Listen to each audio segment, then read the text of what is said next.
Are you ready, Mark? Everybody else good? I'll give Eric 30 seconds to get ready. Come on, man. Good, thanks. And he's ready.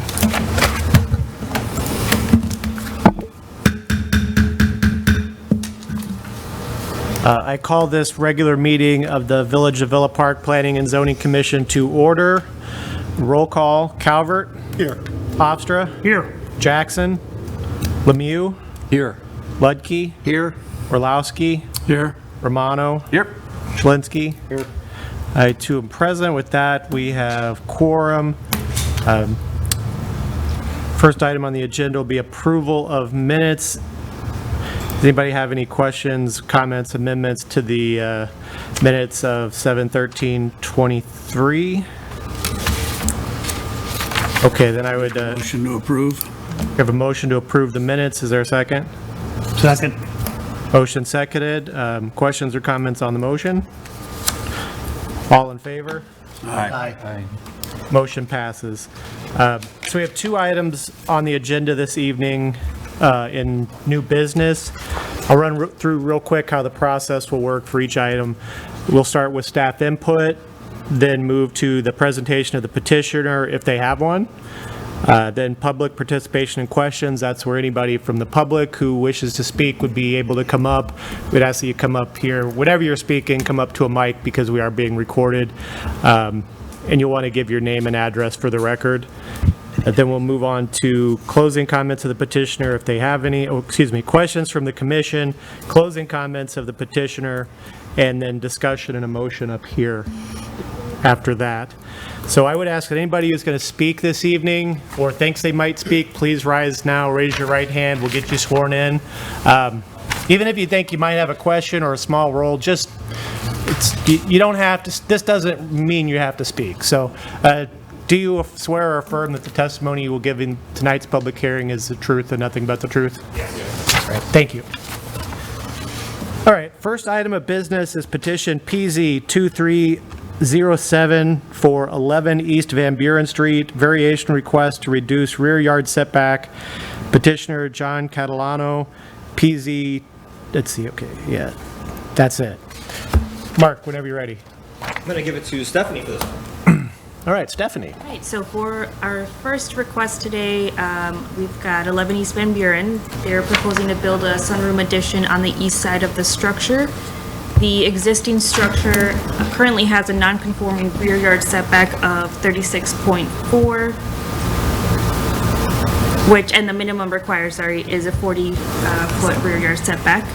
The proposed sunroom will increase the encroachment into the rear yard setback and reduce the minimum rear yard setback to 23 feet 8 inches. So that would be the request tonight.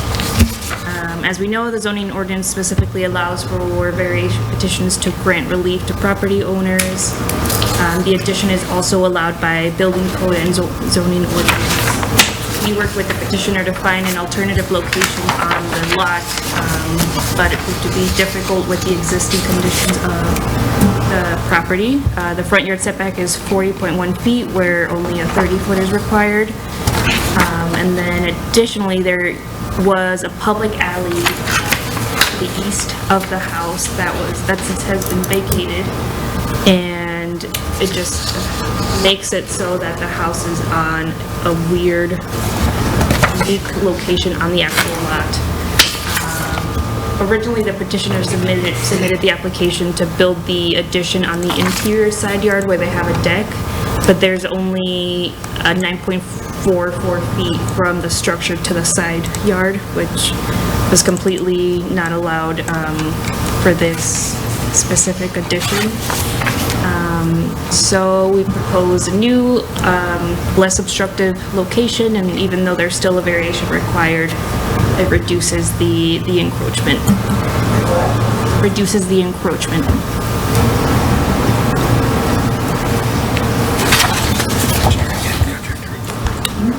Okay. The petitioner can... Is that all That from was all. staff? Okay. All right, so if petitioner has anything, yeah, please come up, just state your name, spell your last name for the record, and address, I'm please. John Catalano, and I live in 11 East Van Buren, Villa Park. and a board member. This is my first time to public speaking, so bear with me, I wrote it down. I've lived in Villa Park since 1986. Current location, we lived there since 1991. Enjoy living in this house. We have really liked it. That's why we live so long. It'll continue to do more. We always had a desire to have a sunroom, but due to the way the house is built and the lot has no privacy at all. And also the fact that my wife has a fear of bugs, so we cannot be outside. So now, fear of bugs, insects, it's a big issue. 2024 is going to be the worst issue. That's beside the point.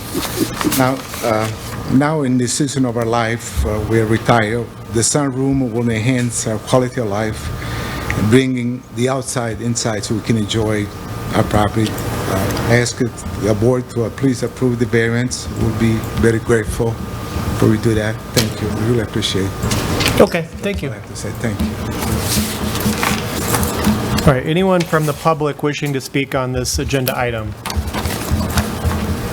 All right, seeing no one, we'll move to questions from the commission. Anyone have any questions for the applicant or for staff?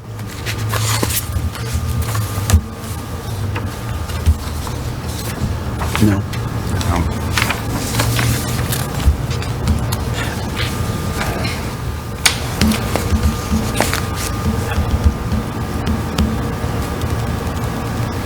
I do have one question that's more of a curiosity, but it does kind of maybe also speak to the uniqueness of the lot.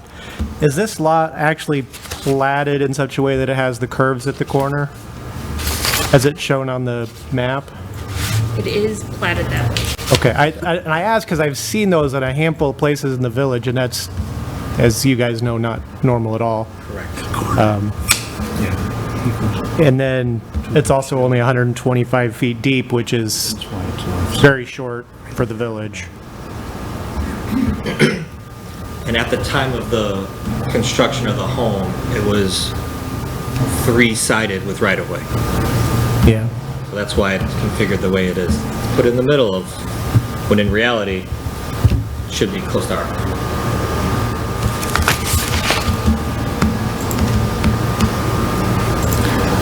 I'm just looking, where, it says the original proposal was for the interior side yard. Where was it going to be? I get confused here because I thought the front of the house was the narrower side of the lot. But the front of this house is Van Buren, not Ardmore. So what's the interior side yard? So technically, the front of the lot is facing Ardmore. So Okay. we're measuring the shortest side, street side. Okay. So the interior side would be south of the lot or of the house. And that is where So this- there's like no room. Okay. Right.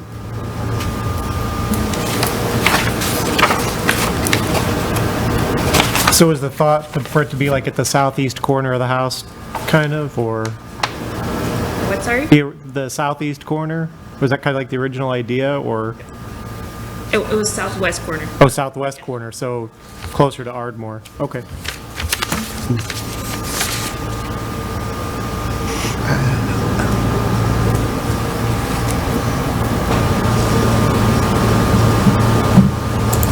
I have a question.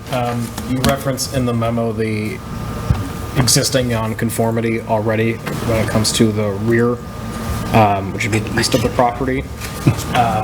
Just based upon the site diagram on page 4 of the memo, with regards to the bolded line of the structure, the residence itself, is that encroaching over the building line?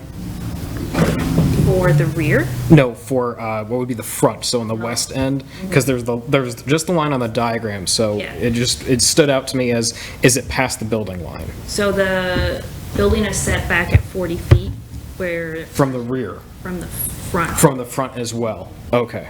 So the front should only be 30 feet. So they're losing like 10 feet of space from their rear. Okay, so the line that is in the diagram is not actually the building line, The correct? line you see actually happens to be the western edge of the existing drive and the western edge of the deck. They just happen to line up, so it looks like it's a building line. Okay, thank you for the clarity. Yep. I appreciate that.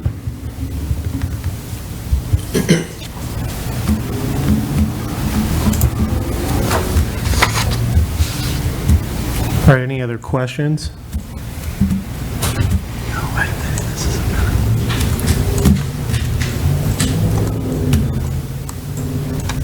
None? All right, any closing comments from the petitioner before we, okay, thank you. All right, discussion by commission members. I just have a comment. Aesthetically, I'm for the ordinance variation, especially because the existing garages of the neighbors extend much further than the proposed sunroom. Just a couple things that I'd like the resident to be aware of, and just, when our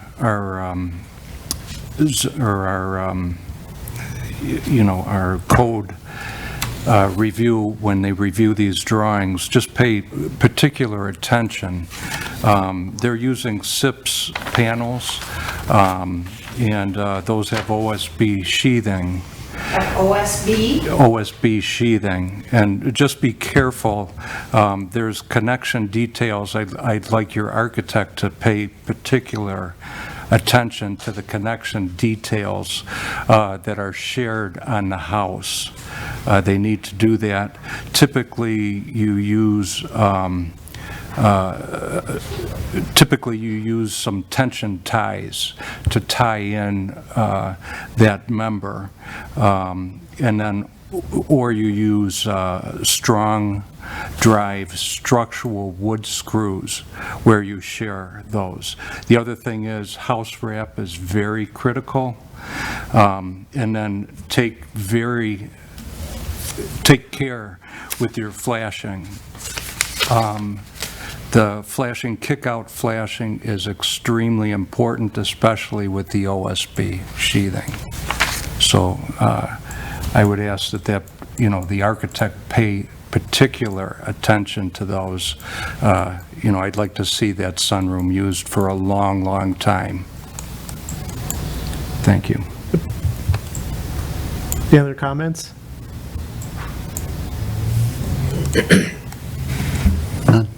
Yeah. Yeah, really the only comment that I would make, I kind of said, but this is a pretty small lot, I'd say substandard. I mean, there's quite a few of them on this particular lot, but pretty unique situation given the siding of the house. And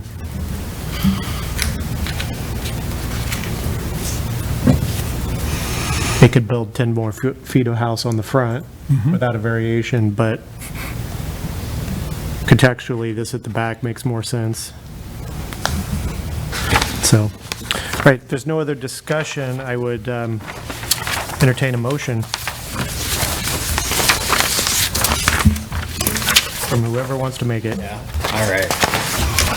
Make a motion to recommend approval of PZ 2307 for a variation in the minimum rear yard setback of 23 feet 8 inches from Table 2-3 of Article 2, Section 2.3, lot and building zone regulations of the zoning ordinance. I'll second that. All right, motion and a second. Any questions or comments on the motion? All right, all in favor of approval of the motion, let's do a roll call for approval. Calvert? Yes. Hofstra? Yes. Jackson? Eric, let's see, Lemieux? Yes. Ludke? Yes. Orlowski? Yes. Romano? Yes. Shalinski? Yes. I too vote yes. With that, our recommendation will pass to the village board, and they can accept, reject, or modify as they see fit. Thank you, and good luck.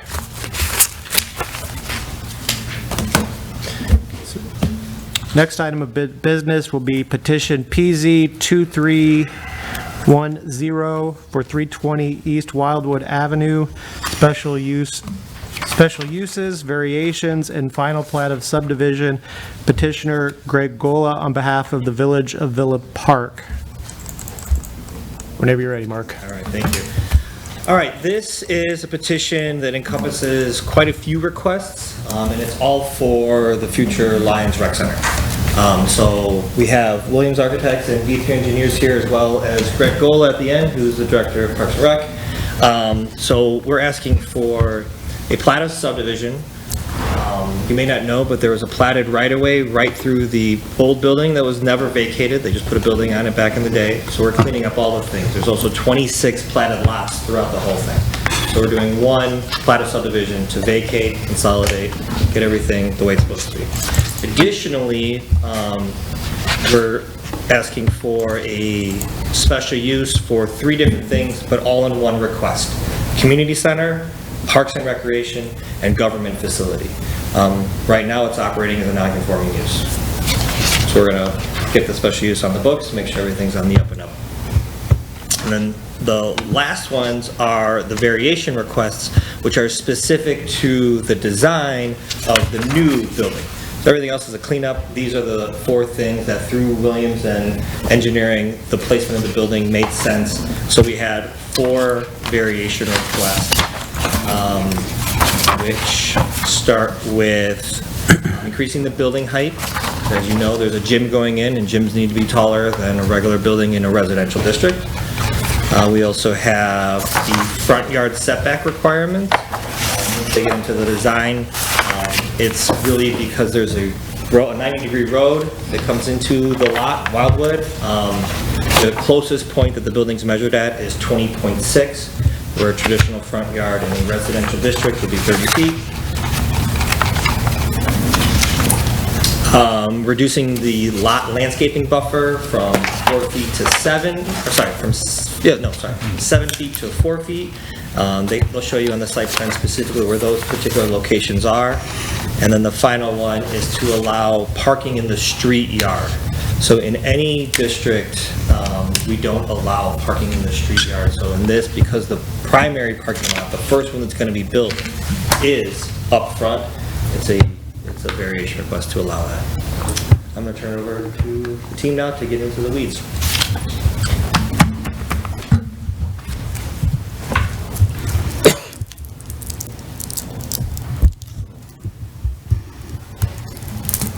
Thanks very much, Mark. Good evening, everyone. Yes, I'm Andrew Caputo, architect, associate principal with Williams Architects. And with me is Andreas Simeonides, Symeonides, with Williams Architects, architect. And with us this evening is Randy Anderson with V3 Companies. With V3 Companies. V as in Victor? Yes, V as in Victor, V3 Companies. Well, we prepared a brief presentation for you this evening that explains this special use in a little bit further detail. We've got some drawings that were part of the submittal that we included in this presentation. We abbreviated it from the submittal, of course, just to be able to get through the items. At the end of our presentation, though, we do have all of the drawings actually loaded up in case there are specific questions that we can refer to anything on anything that the commission might have questions on. All right, project synopsis. This is just a list of the exhibits that we included as part of the submittal, and we're going to take a look at those again here in a moment as we flip through our slides. One of the things that I want to just mention as we start off, the Plata survey, I just want to speak briefly about the existing conditions on the site. One of the things that Mark had mentioned was that you're all familiar with is the existing park building that was located and rotated on the site. That building, as you may already all be aware, has been demolished to make way for this development of the park and the new rec center. And of course, on this site as well are some other community elements that are also be renovated as part of the new project. And some of those elements that will be removed and replaced are the playground, an exterior basketball court, some green space, and then there's the existing ball field, and the ball field is in the northwest corner of the site. On this drawing, you can see the north-south right-of-way that Mark mentioned, and you can see how the individual lots were plotted, suggesting that, of course, the intention at one time to basically connect Myrtle, running all the way north-south. All right, the proposed site plan for the new recreation center. You can see on the drawing what we have tried to do with the building. The new recreation center is actually 38,500 square feet. It's 2 stories. The building is primarily constructed of a steel frame and also a precast envelope. The community center side, which is the west, is a steel frame. The east side of the building, which is the gym, is a precast envelope. Andreas is going to speak to the architecture in a little bit here in the presentation.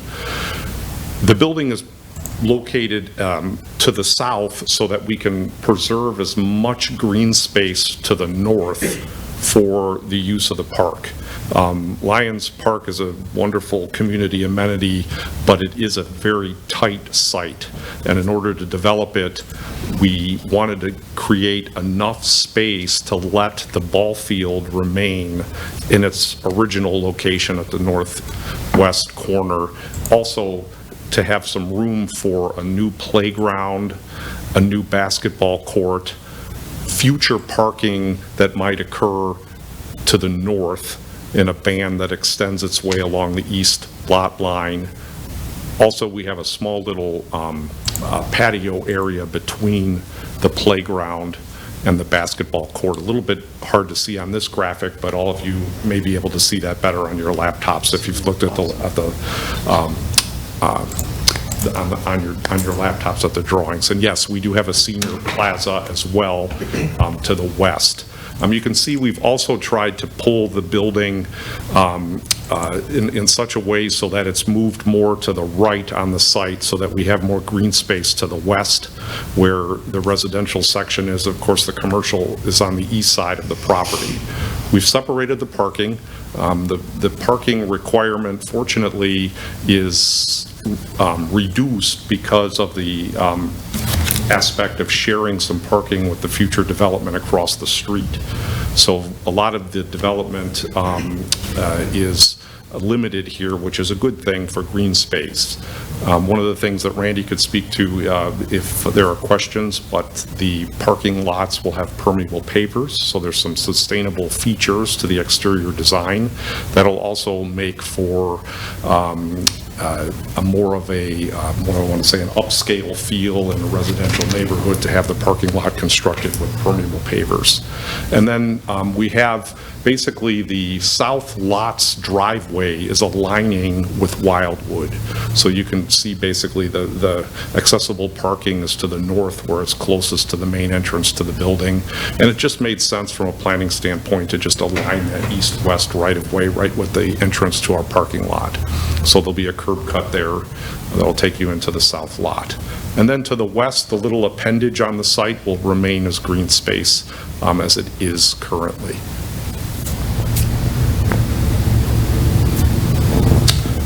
Landscape plans and photometrics. I won't spend too much time on these, only to just mention that there's a fully developed landscape plan here. If there are any questions specifically on the landscape plan, please feel free to ask.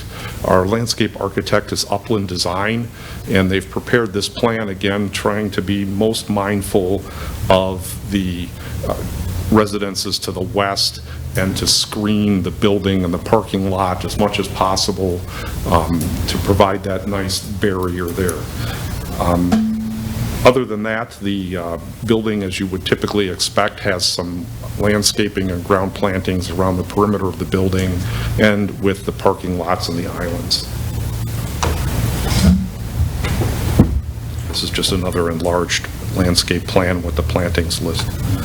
Site lighting and photometrics, I'll just only mention that our electrical engineer has analyzed the light fixtures with the proposed lighting manufacturer to make sure that the light spill to the adjacent property lines is complying with the applicable ordinances to try to minimize light spill to adjacent properties. All right, and we're going to transition to talk a little bit about the exterior design of the building, and I'll have Andreas do that. Thank you, Andrew.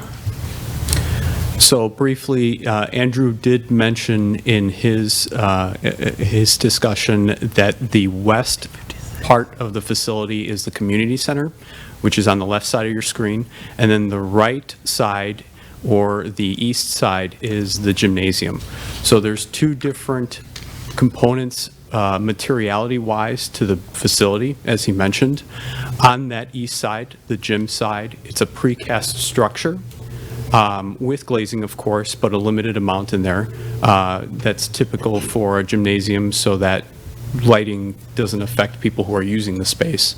And then on the left side, you have materiality that includes brick, metal panels, and glazing. That allow views both in and out of the space. So you get ample light into the spaces that need it, as well as views out for the community members who will be using the space. As mentioned, the materiality goes along very closely with what you would expect to be a community center. So there's some more traditional materials in the brickwork, but also some more modern materials as well too.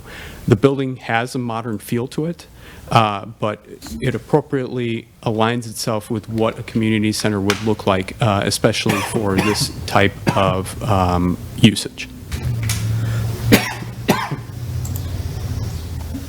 We have some exterior renderings as well too, just to kind of more understand the building a little bit better in three-dimensionality. So this is the front of the facility as you are driving essentially on Wildwood, going north on what is considered Myrtle, but is really Wildwood. So this would be the front of the facility looking north. Again, the left side is the community center aspect. Left or west? Left is west. Left? Yes, yes. Is what? I'm sorry. The left side is what? What you're seeing on the left side of the screen is the west. This is the south elevation, correct. However, on the left side of the facility is the community center, and on the right side, the east side, is the gymnasium. And then the front, the very front of the facility, the entrance is just right down that sidewalk there, underneath an encased space. Just another view showing the community side. So this is the southwest corner of the facility. You can see the entrance just underneath that, the patio space there. Turning the corner, going towards the west side of the facility. So again, the materiality, brick on the lower aspect of the building. You have the glazing, which is curtain wall and storefront up above. And then in various different areas, in accents, are metal panels. Continuing going clockwise around the building, this would be the northwest, or I'm sorry, this is actually going counterclockwise. This is the precast side, so this is the southeast side of the building. So this is the gymnasium. And you can see in the foreground the parking lots that we have associated with it. Turning towards the north side of the building, so this is looking southwest. This is the northeast corner of the facility. The gym in the background, and some of the amenities that will be considered for the site. That includes an outdoor basketball court. It includes the playground area in the background, and a little patio space as well too. What you don't see here is the ball field that's over to the right a little bit, and then further beyond the building is the senior plaza. But, sorry, can you go back real quick? Just the parking that is currently on the rendering is non-existent or not in current use. Proceed with the diagram on page 8, though. That would be the future parking. That is a future parking lot, Correct. correct. Just another view of the north side of the facility, looking in the foreground, the playground area and the ball field, and then looking up at the building, the community center side, with a roof terrace area as well, too.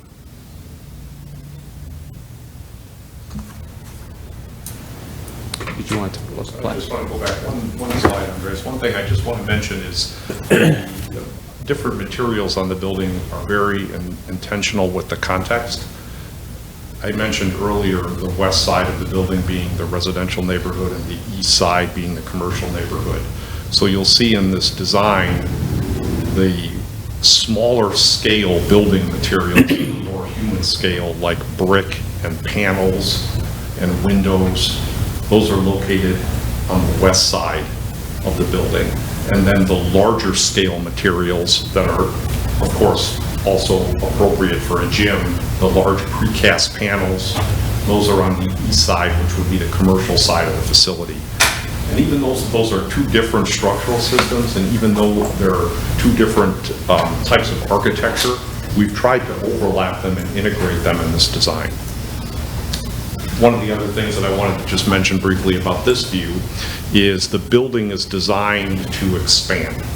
So as part of the funding that is currently available, this section of the building will have the second floor omitted, so that this area saves some cost. And for the future, though, there could be a roof terrace built out on the roof. The building will have some exterior doors, and in the future, if the village decides, the floor is designed in order to build an exterior roof terrace, which could be used for programs.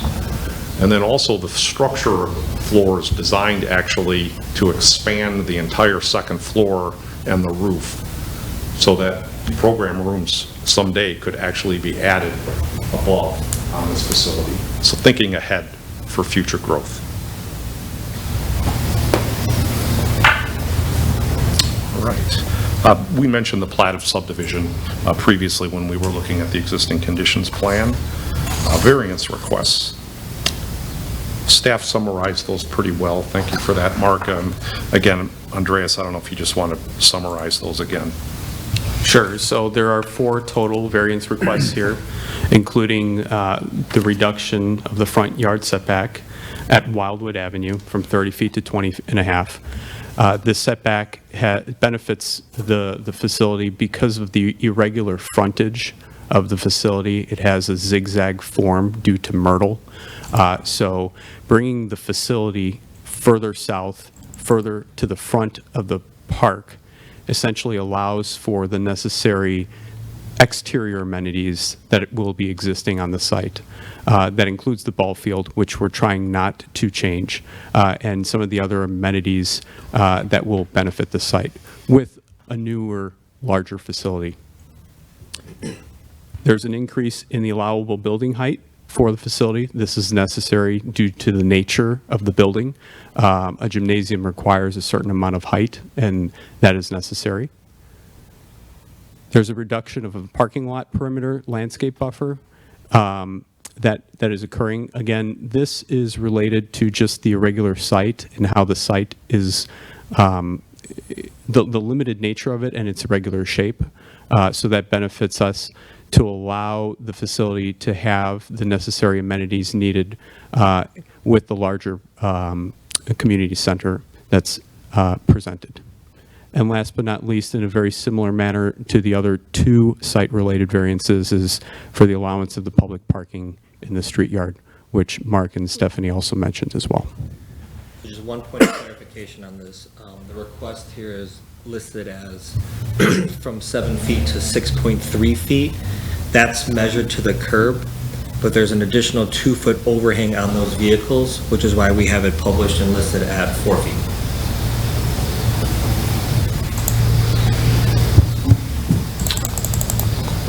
that'll wrap up our PowerPoint presentation. Thanks very much for giving us the opportunity to present the new Lions Community Center project and this special use.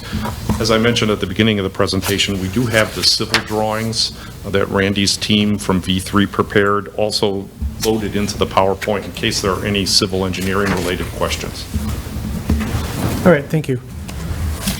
Anyone from the public wishing to ask questions or comment on this, just,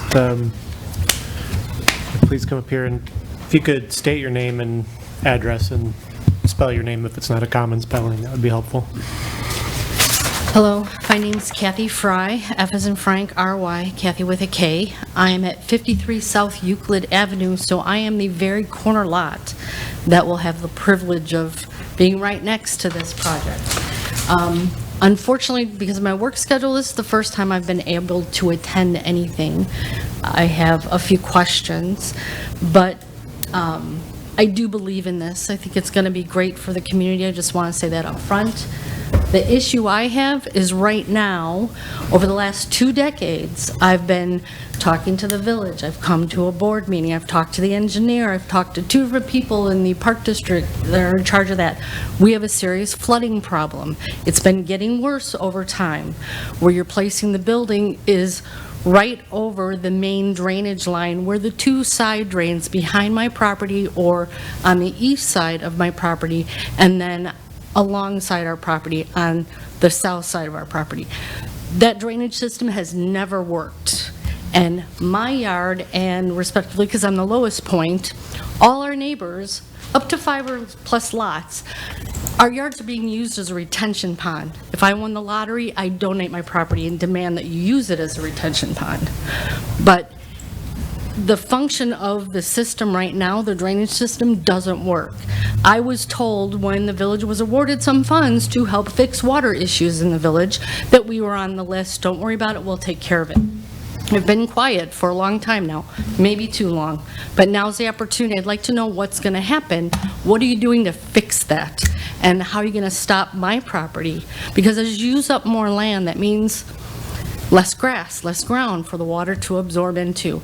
Parking lot, building right next to our properties, that's an issue. So that's my question. Okay, you have any other questions or comments before? 'Cause, I mean, I'd rather just take down whatever questions you have for them and then let them speak. That's my main If that's your question. main concern? Yeah, Okay. we've had issues with what's going on in the park districts. I'm so glad to see that some of this is changing.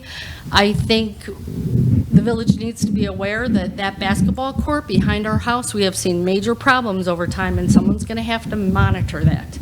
We are the only village from the Chicago city all the way into Villa Park that hasn't gotten rid of open basketball courts like that, where the inner city kids don't come and play. You can see the tags on the cars, and there's gambling and there's issues. It's calmed down a little, and for the first, I don't know, 10 years of us living there, we worked with the police and tried to clean it up, and it's been a little better, but someone's going to have to be aware that that building's going to be subject to possible property damage and other things that we see go on. So I just want to make sure it's public record that we're going to have to monitor that. Okay, I appreciate that. I'll let them speak to the flooding. Just real quick on the, you talk about the open basketball court and issues around there. The fact that this is going to be a much more active center than what, the current center at Lions doesn't do. There's not a whole lot of activity there after, in the evenings occasionally, but this will be a more constant presence. You would be surprised. You Yeah. would be surprised. I would say this will live be a there. more constant presence and. Yeah. Well, and maybe some cameras. Like, Yeah. in today's technology, that would be beneficial to Yeah. invest in. You'd be surprised. I would be surprised if that's not a part of the village plan, but that's above my pay grade, but I'm sure, I haven't dug into it, I haven't had time, but yeah, there is a serious water issue. It's been ongoing, and I've filmed it, I've looked at the surveys, I've talked to engineers. I walked when it was flooding with engineer all along my property line, down our neighbors. It's dysfunctional, so. okay, thank you. Thank you. Does anybody else have a question or comments? Is that it? Okay. Do you guys want to speak to the flooding issue? I know it's not directly related to the requests here, but that might help the resident I've understand. asked Randy to come up and join us, and we've just queued up the site utility plan, and then we also have the grading plan, and I'll let Randy respond to the stormwater design. Oh, Randy Anderson, V3 Companies, civil engineer. Anderson, S-O-N, Ian, V3 Company. correct. Okay, this is actually going to be an older utility plan. We did have a comment, or we have received comments from Public Works, which we're in process of addressing, and this comment did come up along the west side that there were some drainage issues. Now, a little history on this site is when this whole site was built years ago, there really was not much of any stormwater ordinance, so there was not any required detention at all. There's pretty much just storm sewer, and that was about it. And it was designed under a lot of older standards. This site first is governed by DuPage County, and then Villa Park actually has a little more stringent for the stormwater. We're actually reducing impervious area, which is the hard surface, which is what keeps the water above, where impervious is where it's allowed to soak into the ground.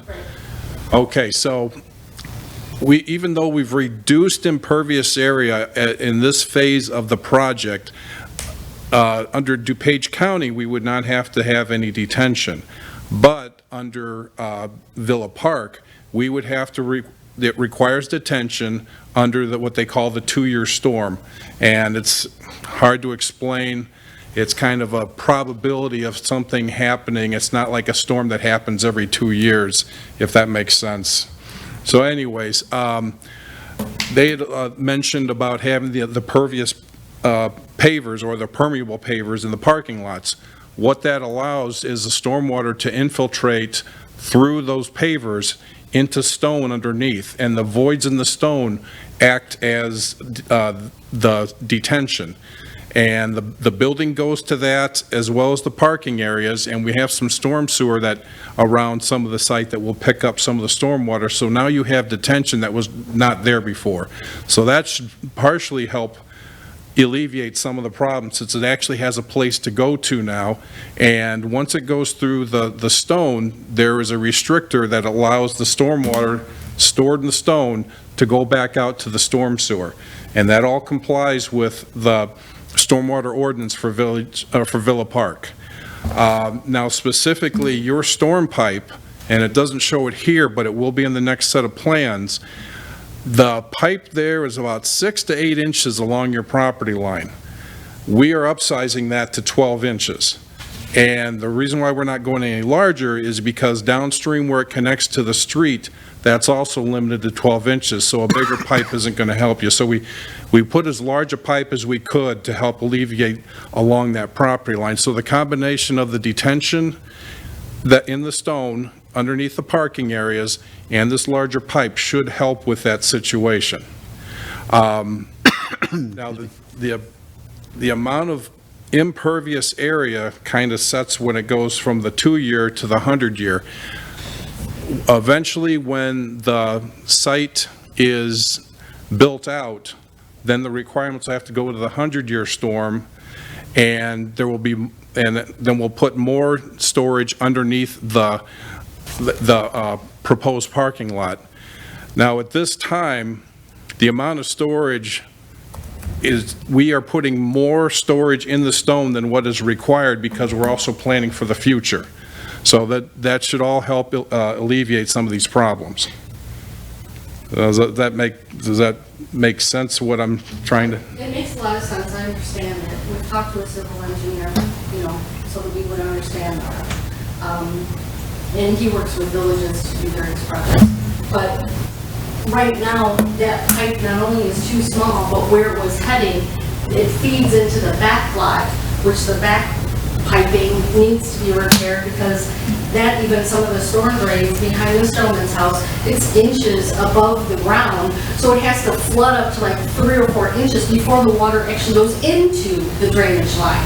Plus then you add little things like the village lays down mulch rolls with the water, goes into the drainage line. Now they're like, This is such a dysfunctional system, and when the village paid, sorry, I can't remember the name of the company, and maybe it was about, I want to say 8 to 10 years ago, someone surveyed these lines to see how functional they are, found that where the building's going to be, these lines fed in that way, and then kind of went diagonal across where the village puts the ice rink to Wildwood, and that was disconnected. So this has been dysfunctional on such a huge level for so long that bigger piping and some, you know, more modern technology and parking lot systems and stuff, that's great, but when grading was changed, we bought the house, the village came like 5 years later, regraded the whole lot next to our house, was a top lot there, got rid of it. It made our problem so big. This is not a 100-year or a 10-year. This happens to our yard 2 to 5 times a year. I'm standing in water by my deck between my house and my garage, and I'm in like, it's up to my knees or beyond. We had to raise our air conditioner, and I have films of this and video of this. We had to raise our air conditioner. It's on 2 slabs plus on rock, so that the water will lap at it. It's been an inch away from our foundation wall once. We have pictures of seeing the water level in our glass block windows in the basement. We had to have that because otherwise the water would be pouring in a window. May not be ordinance to have a retention pond, but our yard is the retention. And it's not just our yard. We tease in the neighborhood, we could plant rice during some seasons because it's that full of water. Yeah. And it takes weeks for us to our property dry out. It's become hard to maintain with weeds, and it's a huge problem. And I've been quiet since the last time when, you know, the village was going to fix this, and they focused more on the south side of Villa Park, people who own property on like Jackson Field, I think they were saying. But this is an issue. If you're doing this, this is the time to fix it. Yeah, so what I can say from our perspective is that type of engineering is not something we're up here to deal with. We have to trust them, at Public Works, and wherever community development falls in between all of that. So as somebody who has a backyard that floods 2 or 3 times a year, I really do understand where you're coming from. There was a period of time when the village was developed where grading wasn't a thing, floodwater wasn't a thing. The big rains that we get now weren't a thing. And I guess we have to hope that this project fixes it. That's for you, or at least it makes it, I don't want to say, it makes it less impactful. It's already elevated, I don't know, what, Yeah. 3 or 4 feet, so everything slopes to our yards to begin with, okay? And now you add the problem where it's coming in, water actually runs off Wildwood into the park, into our yard. Like, I filmed it. And first time you're hearing this maybe, it's not the first time the village has heard my name, and so I just, Yeah, I appreciate that, and I hope they get it right for you. But from our perspective, that's not something we're reviewing.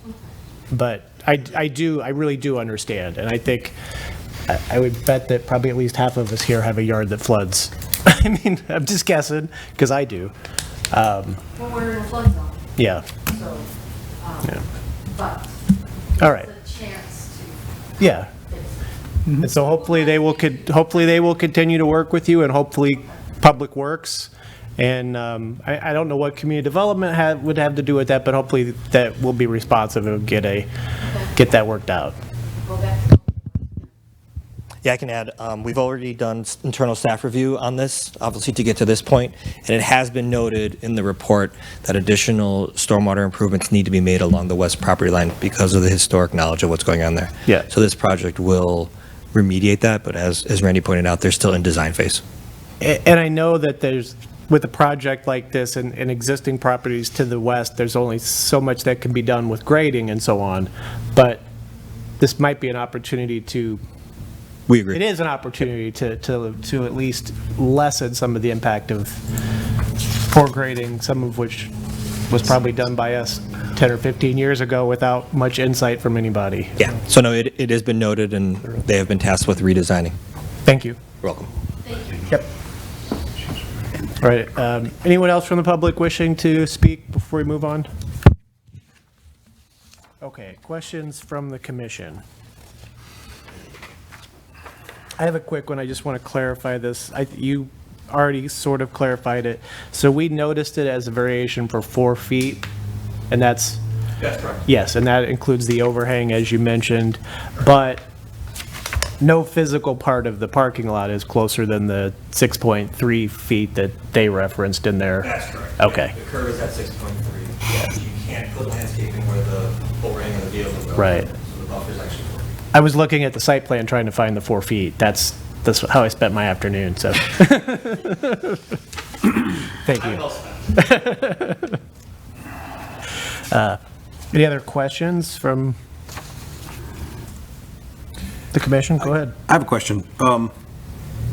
Instead of splitting the parking lot to 2 locations and then looking for a variance on the cutout parking lot, why wouldn't you do the first phase, the elongated parking lot on the east side of the property, and then plan, if you need more parking, to do that second phase? Why not just do 1 parking lot out of the gates?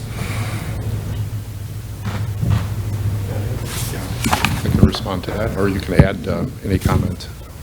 I would say that's an interesting suggestion. In the early design planning phases, we did consider lots of different options like that and the pros and cons of how to phase the site.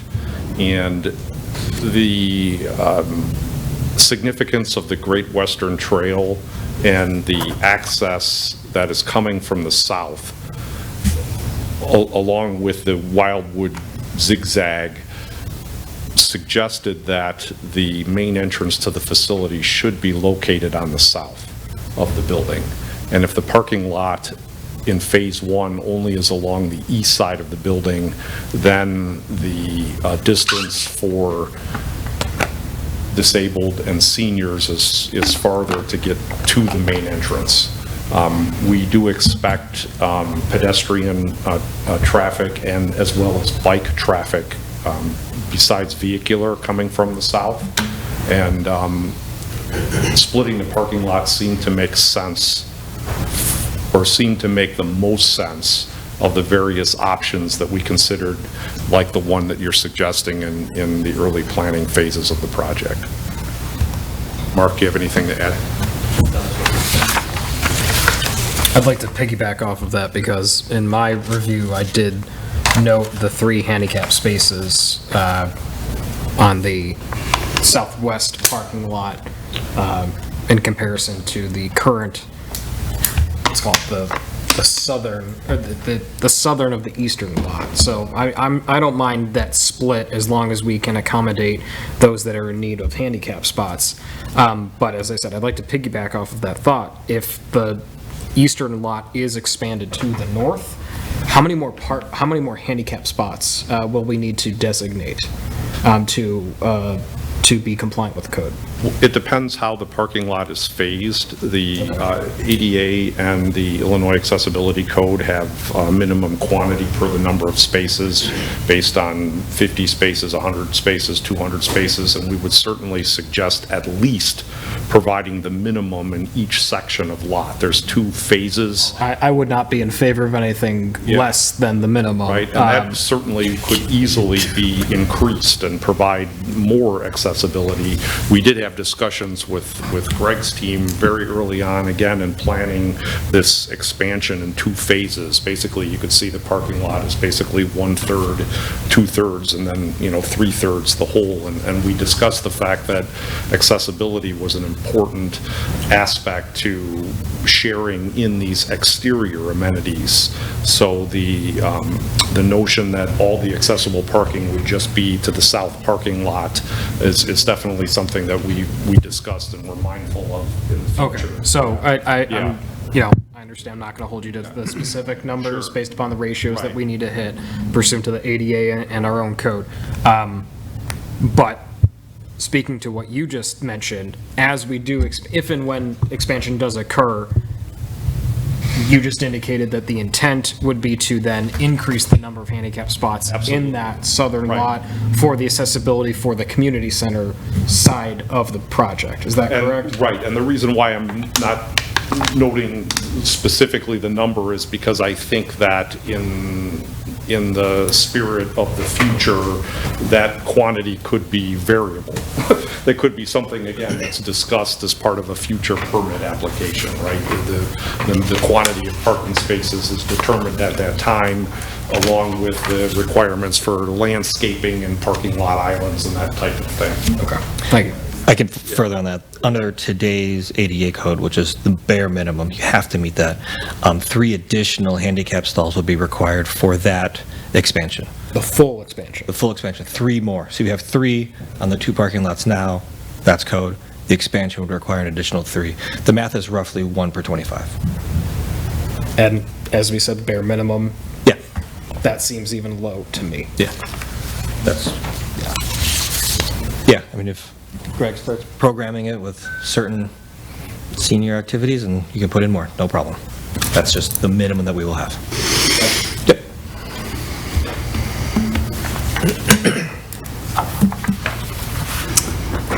Mark, point of clarification, we have 100 parking spots as part of the union.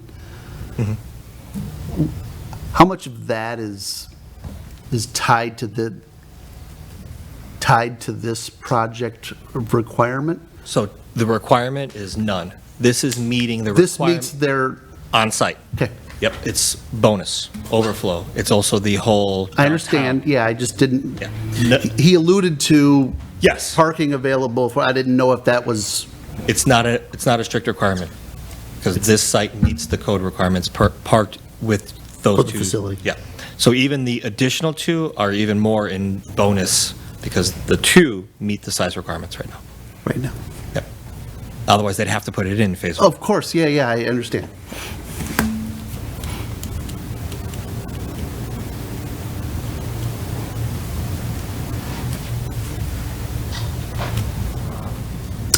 I do have a question. Consider, given this issue with stormwater and detention and flooding, as the lady has mentioned, the adjacent resident, and it's on everybody's radar, right? I mean, this is not news to you guys, clearly. Was there any consideration to just foreshortening that parking lot that's on the south side by a dozen spots to give a little bit more relief between the lot and those adjacent lots, and then pick up the other dozen spots adjacent to the expanded, the potential future basketball court? Just to give ourselves that relief, right? I mean, we're at 13 feet, right? I mean, that's meet adjacent, right? I mean, and we're talking about, we understand detention and rock and permeable pavers and all of that, but there's also something about sort of It's not an visual Right, yeah. compression. It's not an open swale design, so everything is underground. So the 13 feet would not give additional. I understand, but it It's just looks from- like, not only that, it looks like that grading is that much higher. We haven't changed the grades, and it's still 3+ feet above the backyards. That's why I mean, they're still. That's why they're still. I in understand. I'm not talking to you, Mark. This is to the team, I mean, and so just.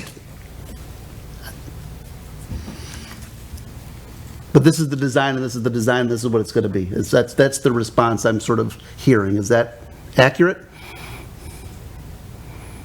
I would say that the design here is the design that has been discussed and reviewed with staff and decided as a team as to be the most appropriate design. However, obviously, we're here before you tonight to respect and be interested in your comments. Yeah. Well, just be cautious. This is not a planned development. The variations are the variations. The special uses are for the uses. I'm just throwing it out there.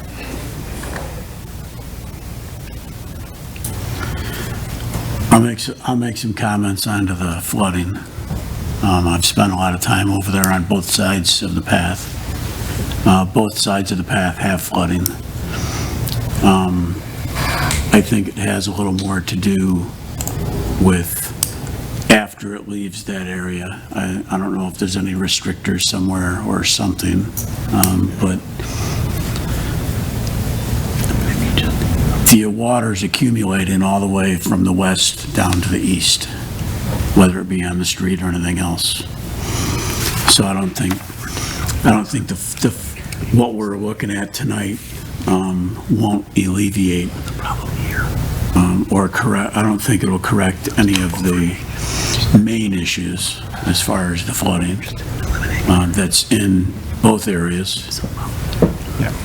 But hopefully we can get with some of the underground and the, I think that will take care of that. But I think there's a bigger part of it that they need to look at for the future of when Union starts doing something.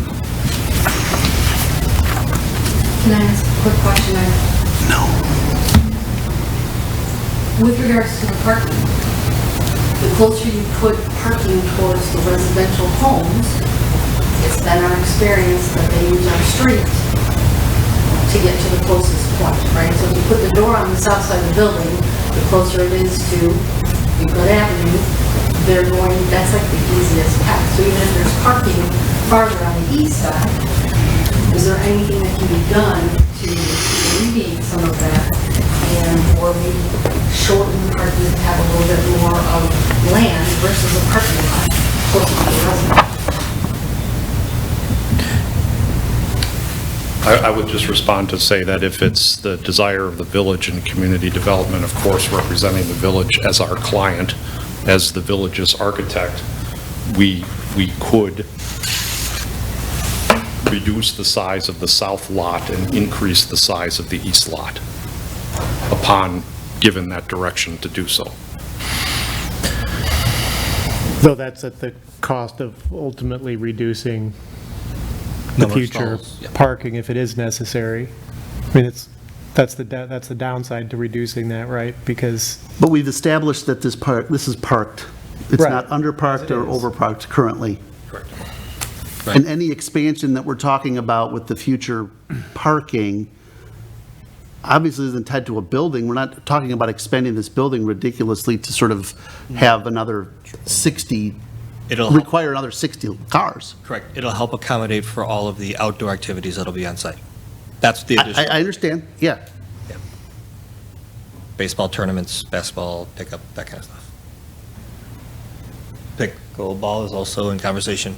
Pickleball, yes. DVD on pickleball. Right, I mean, we're trying to thread the needle here a little bit.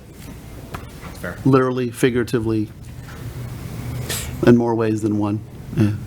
yeah, and this is, I guess this is more comment than question, but I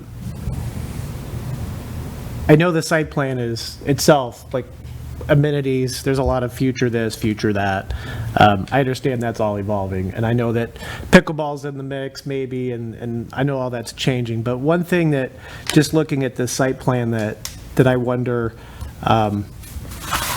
some additional thought might go into this as it evolves, if it hasn't already, is there'll be a fair amount of young people coming from the west to this property to play basketball or pickleball or go to baseball fields, and they're not going to follow this sidewalk along Wildwood and go up and go around and come back.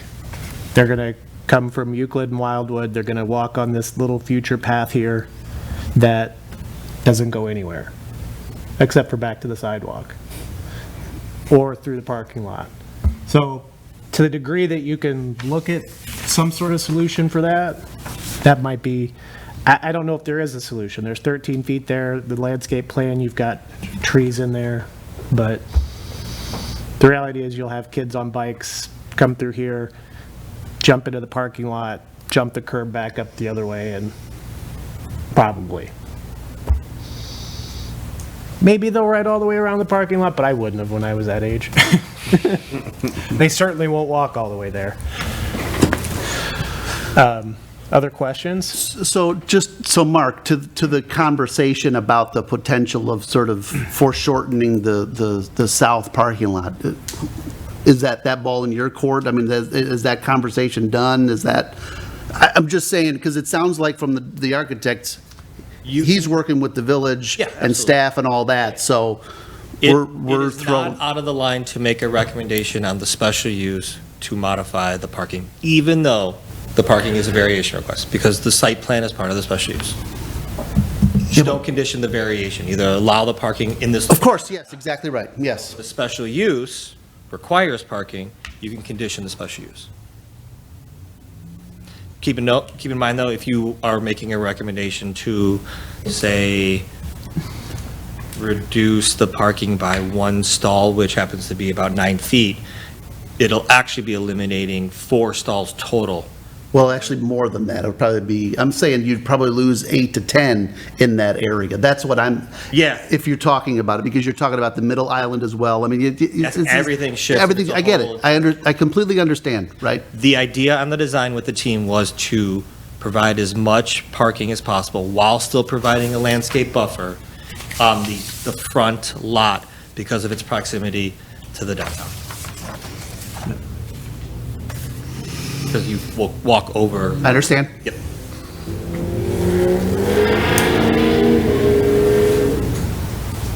How overparked, I use the term overparked loosely, but how overparked is this currently per code? Hold, please.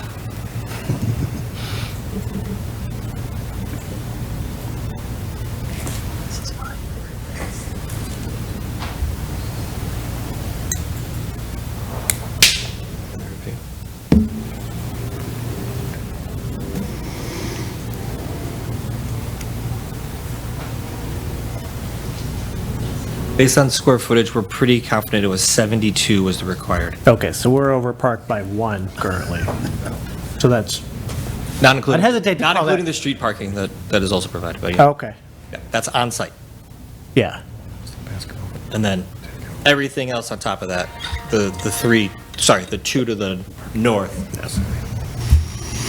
is all bonus. I wouldn't be a fan of reducing any parking. That's, if you build it, they will come. Well, I'd like to compliment the team because I think that as we're calling it, the south parking lot, I think it's very considerate for our more senior citizens or for our more elderly citizens. And it is the best spot for the handicap parking spaces. I think you've been quite considerate in that design. I think it's split up nicely for the 2 uses, for your east side lot for the outdoor use, and the southern parking for the actual building use. But I've followed the whole plan.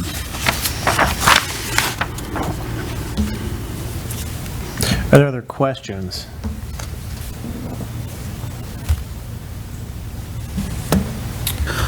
No, I don't have any other questions. I have one more. So I don't necessarily wish to open the conversation up to a lot of speculation. That being said, the future basketball court on the east end and the future parking, how much buffer and safety measures are proposed or already thought of? Because balls are going to roll, kids are going to be kids. When we're having a parking lot and a basketball court that close in vicinity, safety concerns and risk will always arise. What buffers, what measures have been proposed to alleviate those We would concerns? suggest a fencing around the court, so. Full fence around the court? Around the court, just because of that adjacency. Okay. When that basketball court is built out, it makes a lot of sense to do that. Also as well, just because you might also, not just from the parking lot, but you might have some other uses going on, at the same time. And so I think fencing perimeter around that court makes a lot of sense. Thank you. And I know with the discussion of potential pickleball courts, that there was also talk about protective netting potentially to allow baseball games and pickleball to go on at the same time, so people aren't playing pickleball with line drives whizzing at the back of their head. But I know a lot of that's the future, and most of that is not directly relevant to the special uses or the variations. Well, without netting, it becomes more of an adventure element of line drives to your head. Yeah. Okay. Any other questions? Okay. We do have a question. Are we moving on to, I'll wait till discussion, never mind. Yeah. All right. All right, any closing comments from the petitioner? I can't promise there won't be more questions. Sometimes there are, but. No additional comments. Okay, thank you. All right. Discussion by commission members. So, Is this a one and all vote, or are we breaking this up? Because we've run into this issue before. Let's see how comments are. It was designed to be one because the site is designed as an entity. yeah. So, The current action, or current recommended action, as you see, is in the, is combined. yeah.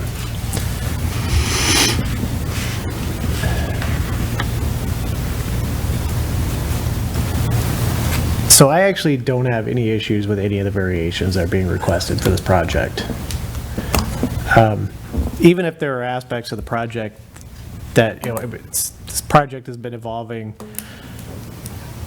not over as long of a period of time as these projects often evolve, because we're under a time, we're under a time crunch with the grants and all that. So I understand that, and I appreciate everything that the architects and the engineers have, and landscape architects and everybody else has done to get this where it is.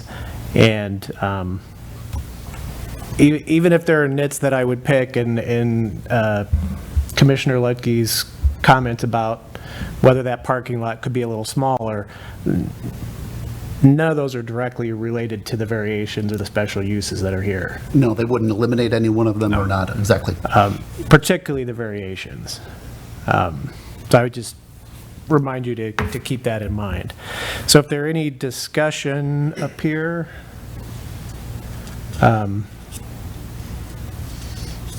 I would say the only comments that I'll make, and I made the same comments with the Union project, that I hope the village as a whole can alleviate the flooding that goes on both sides of the Great Western Trail in this area. The same comments came up for the Union project, and I already knew they'd come up for this project. I'm in favor of the project. I've followed this from the beginning. Other than that, I have no other issues. any other discussion? Anybody strongly opposed to any of the variations? Is there a need to break them up? No. No. No, I second Commissioner Orlowski's sentiment with regards to alleviating retention. As I said, I think this is a pretty considerate plan. Unlike other petitions that have been before us for new builds, or not a request to provide a variance for parking requirements is not before us. A request for a reduction in the amount of permeable use is not before us, or permeable materials is not before us. So I think that the village and the team have, as I mentioned, used the term a few times already, I think they've been quite considerate in their requests that are before us today. Yeah. And a couple of comments that I have, some to the village, some to the consultants that are here. Continue to think about, as this moves forward with the landscape plan especially, And you've done a lot, how this ties in with the Great Western Trail, the Prairie Path, the proposed trail, Tri-Trail, TRI. We find a lot of places where things are engineered for cars, or they're engineered for pedestrians. Cyclists are frequently left out. That's a huge component of the Great Western Trail. Also, like where you have 10 foot that comes down to a sidewalk or 90-degree angles. I know you can't get rid of all that kind of stuff. And some of that's on the village to think about that. Like how do we go around the Union with the tri-trail, if that's where the tri-trail ultimately ends up? Are we creating blind spots and danger zones for young people and others? The other thing that the resident next door said, if she had the money, she'd gladly give the property over for detention. I'm not asking you to give your property over for detention, and I'm not asking the village to go after her property. But these houses to the west are the breathing room that this needs to be more. If a property comes for sale, it may not be the worst thing to look at it. We did the same thing along Wildwood, right? Monterey. I keep saying, yeah, Monterey, yes. Monterey, where we've not acquired as much of that probably as we wanted, but we have. We've been able to expand that park, alleviate some of the flooding issue for some of the residents there, giving that parking lot some breathing space as people sell their house and move on in life. It might be something to consider. Maybe it's not. Maybe it's not something that the administration or directors think is the right move. But personally, I think it's something to consider long-term. Because if we had started doing that 20 years ago, we wouldn't have this. So we don't have a lot of open space in the village. And where there are places to add it, even if it's, a third of an acre at a time, it's not a bad thing to pursue. So that's all the comments I have. Well said. Well said. I agree. If there's no other comments or discussion, I would entertain a motion. Make a motion to recommend approval of PZ 2310 for special uses for community center, government facility, and parks and recreation. Variations from table 2-3 of Article 2, Section 2.3, lot and building regulations of the zoning ordinance to increase the allowed maximum building height from 28 feet to 36.5 feet, to reduce the minimum front yard setback requirements from 30 feet to 20.6 feet, to reduce the required parking lot landscape buffer area from 7 feet to 4 feet, and from Section 7.7, parking in R districts to allow parking in the street yard and the final plot of subdivision. I second that. All right, we have a motion and a second. Are there any questions or comments on the motion? Okay, roll call. Calvert? Yes. Hofstra? Yes. Lemieux?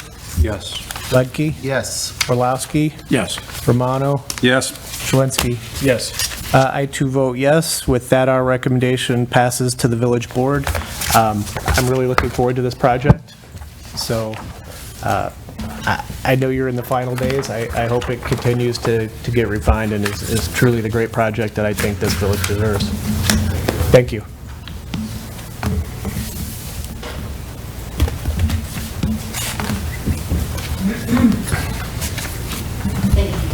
Thank you very much. When's it gonna start? Probably sooner than you think. We're going to close that public hearing and move to other business. Any public comments on non-agenda items? I'm not seeing anyone from the public. Mark, do you have anything this evening? I do not. All right. Any comments from the commission on anything? No? I've got one. Mark, can you just confirm that the the requests that we had recommended and that the board had previously approved for what would have been like a drive-through cafe just to the east of the Walgreens on St. Charles, those allowances have been, or is it a Walgreens or CVS? It's a Walgreens. It's a Walgreens. It's Walgreens. That's been revoked, correct? No. Because it's for sale. I was of the understanding that those have been revoked and that the current owner is no longer seeking to move forward with that. Hang on a second. Could you guys just maybe move it out here, because we still have to finish this, and she's trying to hear. No, that's okay, thank you. Thank you very much. That hasn't been revoked by the, That has not been revoked by the board? no, there's no vote or anything by the village board to revoke that. I don't know where it's at in terms of possibly having expired, So it's but there's been no revocation of that. So it's a special use, which has a 3-year, 2-year timeline. Okay. But this is one of those that, as Stephanie and I go through of what happened before we got here, of cleaning up all the things that are on the books that need a formal board action. We've been taking a couple as we've been finding them, but we just, next year is the plan to Okay. get rid of all the ones that are not. If no formal action is required and has not yet been taken, my understanding is that the owner, the then petitioner, is just now no longer looking to undergo the original plan. Yeah. Traditionally, if it's gone this long, the original plan's toast. Okay. That idea came and went, so it'll have to be somebody else's new idea to even move forward. Okay. Mark, when was that? Just for, April of '22. so, There's language in our code that if use has not been adopted or a building permit hasn't been issued to create that, it falls off. in a 2-year window? For special use, variation is 1 year. Okay. Plan development is 3 years. I like to actually go back and solidify and then void out the actual ordinance, so there isn't, I don't know, did you start it by this date? I like the formality of it, so. If you've noticed, I've taken a couple of them to the village board already to. And Justin, you had said that property is for sale? That's my, yeah. Yep. Oh, okay. So a sale would negate any, Sale would not negate. No. oh, it wouldn't? Or sale would not negate or lock it in. No, building permit, establishing the use,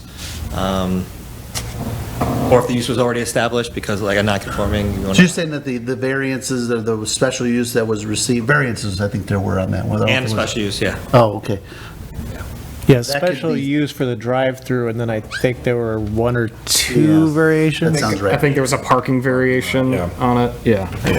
But you're saying that could carry over with a sale, and if it was like 6 months after that happened? That is correct. Okay. Zoning goes with the land, so it's there until it's not. I got 305 North Avenue. That was actually, I see they're working over there. Are they proceeding with what they came to the village or to us with as far as? That's what they've submitted their building permits for. Okay, so the cannabis that place is going to take place there? That is our understanding. Yeah. Okay. I've also seen construction starting on that. Yeah, And then- permits have been issued. And then, can you speak upon anything going on with the Union project? Where that is?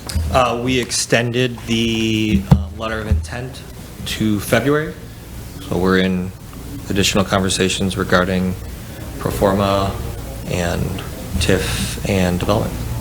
Okay. That's all I had. That's it. Anybody else? Motion to adjourn, is there a second? Second. Have a second? All in favor? Aye. We're adjourned. Thank you. Plug me over there, please.